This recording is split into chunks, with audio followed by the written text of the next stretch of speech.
I'm a psychologist, and in this video, I'm going to explore why autistic people might love liminal spaces. So making this video at the request of some viewers who asked me to explore the psychology research on how and why autistic people might love liminal spaces. So let me explain what a liminal space is, because it does have a couple of different definitions depending on the context. In this context, I'll be talking about liminal spaces as in the physical spaces. So a liminal space is a physical space in the real world that acts as a transition point. So examples are things like hallways, staircases, or just car parks. They're literally physical buildings, or the parts of a physical building that you transition through to get from point A to point B. When you're walking or driving or whatever. What makes them interesting is that liminal spaces have been applied and popularized in horror films and horror content, such as the Backrooms, which is a pretty popular horror short film series on YouTube that is now being created into a feature film. So the idea of liminal spaces has been turned into a horror film. That's what's popularized it. And I'm going to explain a very specific field, which is how people with autism might really like these liminal spaces, despite the creepy or ominous or eerie vibe that people get from the spaces, because literally there's no one around and sometimes it can be very dark or things like that.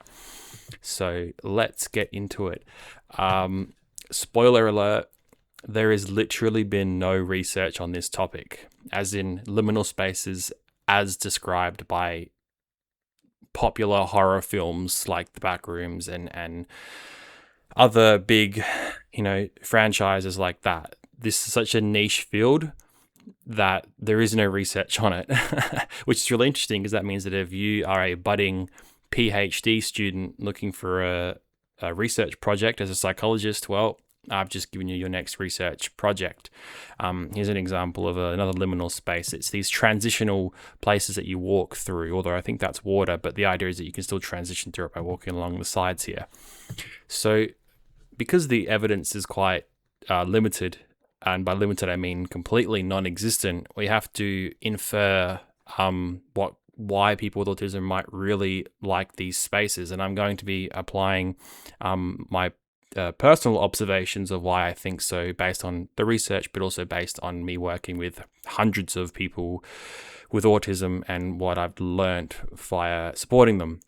So examples of liminal spaces out in the real world that are slightly more applicable to autistic people, but also just people with neurodivergence in general, even though there's no such thing really as neurodivergence, because there's no standard for the human brain.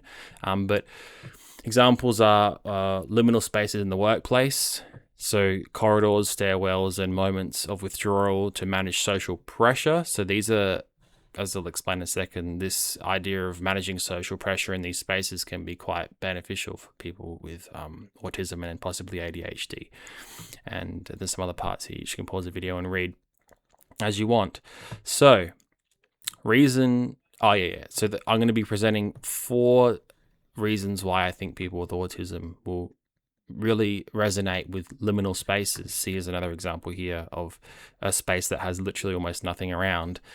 And even though the point is that people might find these sort of spaces very horror-inducing or scary, you could flip it and explain, well, there's a reason why people with autism might really like these spaces and mesh really well with them.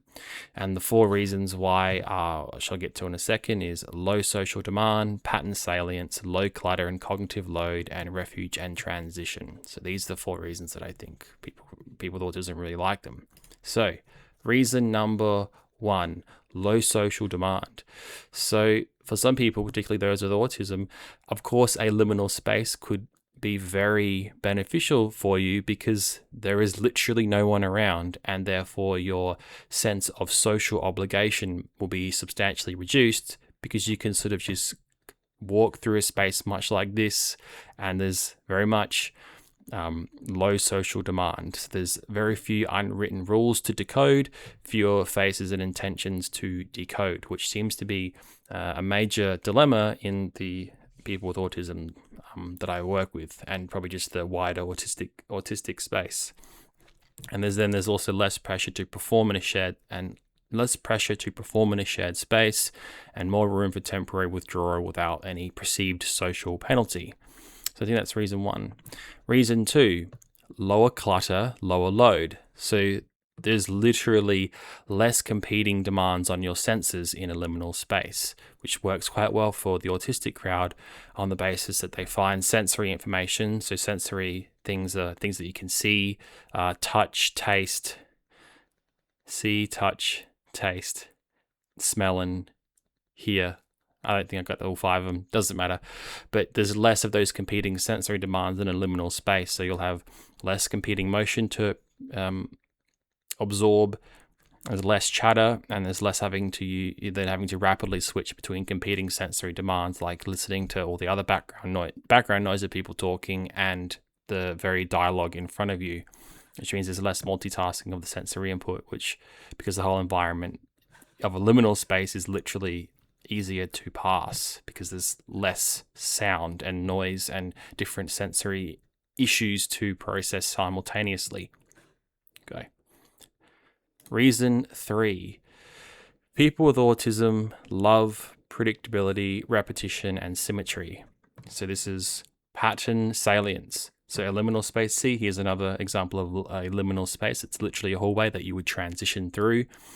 The spaces can produce a sense of calmness, potentially, because of the idea that it is quite geometrically structured and quite regular, and there isn't very much sort of randomness in the design. Like, as evidenced here, it's literally just a straight hallway, and it's pretty well symmetrical. I mean, obviously, not a there's a fire hydrant or fire extinguisher here and not on this side, but for the most part, it is quite literally structured, which works very well for the autistic and even ADHD brain, that they prefer, where possible, predictability, structure, and routine.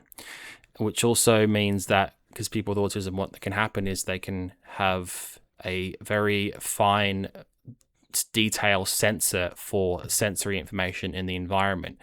So when they have the tendency to see lots of detail, if there's lots of detail to see, it can be very off-putting and very distracting. Whereas with these sort of spaces, there's literally less to perceive, which then will lead into creating more of a sense of calmness and reductions in anxiety for the autistic brain.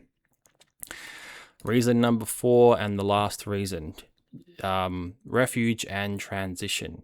Because of the idea that these are what liminal spaces are, is things like corridors, entrances, stairwells, and waiting areas. They can act like a pause between spaces, which is a zone where there is no immediate demands to perform. So this is a perfect reason and perfect understandable reason, I think, as to why a person with autism would love a liminal space, is because when they go in there, it can act as a sort of calm down sensory zone where all of the built up and pent up sensory information that they can hold in their body, they can take a few moments to like exit all of the stress out in such a space as a stairwell when there's no one else around.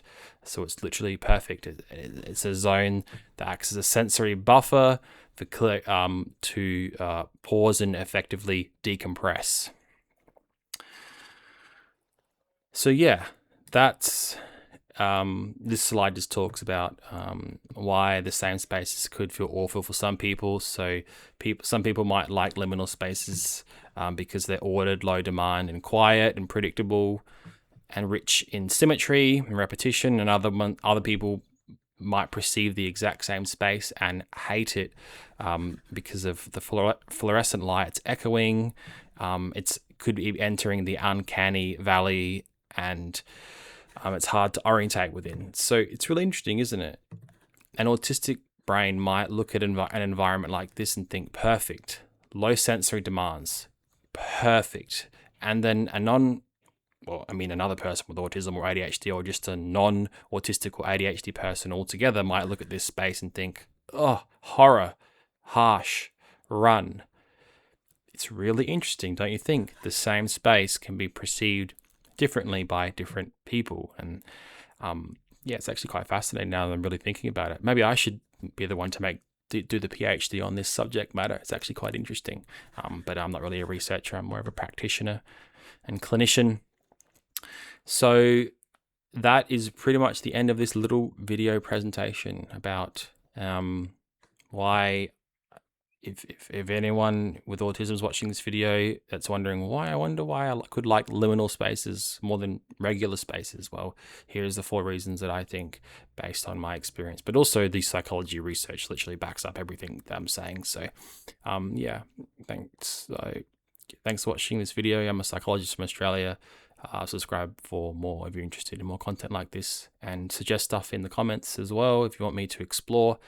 And that's the end of this video. Bye-bye.